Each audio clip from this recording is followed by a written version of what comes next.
Wekundu wa Msimbazi Simba Sports wakiwa katika uwanja wa Amani Zanzibar kwa ajili ya mchezo wao wa kwanza wa nusu finali ya kombe la shirikisho barani Afrika, ambapo wanaikaribisha Stellenbosch ya Afrika Kusini.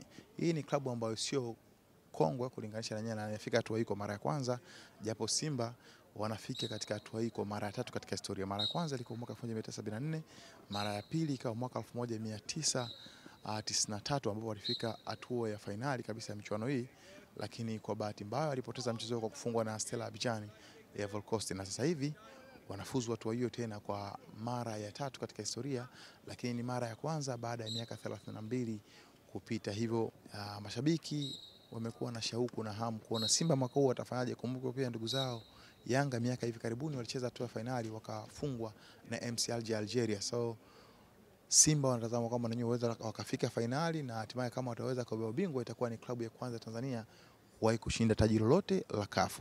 Tusubiri tuone wataweza kuimudu Stellenbosch ambayo imekuwa ni klabu ndogo lakini imekuwa na ushindani mkubwa, pamoja na kupoteza mchezo katika hatua ya makundi ya michuano hii kwa kufungwa goli 5 na RS Berkane, lakini baada ya hapo ilibadilika na kuwa mwiba mchungu kwa sababu imekuwa imara na imemtoa klabu kongwe na kubwa kama Zamalek tena kwa kuifunga nyumbani kwake. Kwa hivyo watu wengi hawaichukulii poa.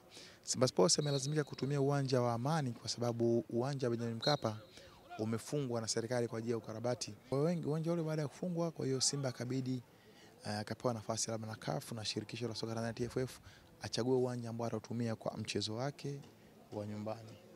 Kwa bahati nzuri Simba Sports akachagua kutumia uwanja wa Amani kwa sababu kwanza ni nyumbani kwao Tanzania pia, lakini pia ni sehemu ya uwanja ambao uko karibu sana. Mashabiki watapata shida kutoka Dar es Salaam kuja hapa kwa sababu ni umbali mchache na usafiri panafikika kwa lugha nyepesi. Kwa hiyo Simba hata fili upweke wa kucheza nje ya Dar es Salaam, japokuwa uwanja huu hauchukui mashabiki wengi ukimacha na Benjamin Mkapa ambao unachukua mashabiki 60,000. Huu ni uwanja ambao unachukua mashabiki 15,800.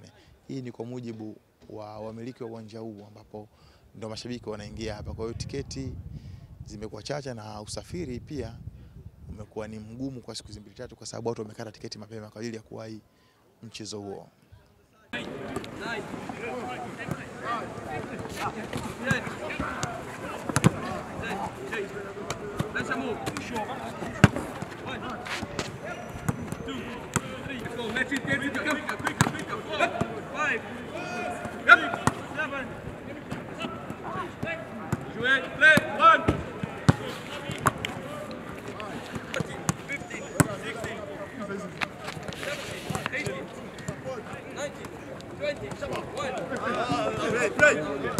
One touch outside, two touch Shomari.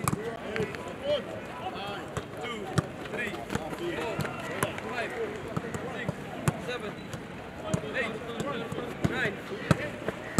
2 minutes. 19.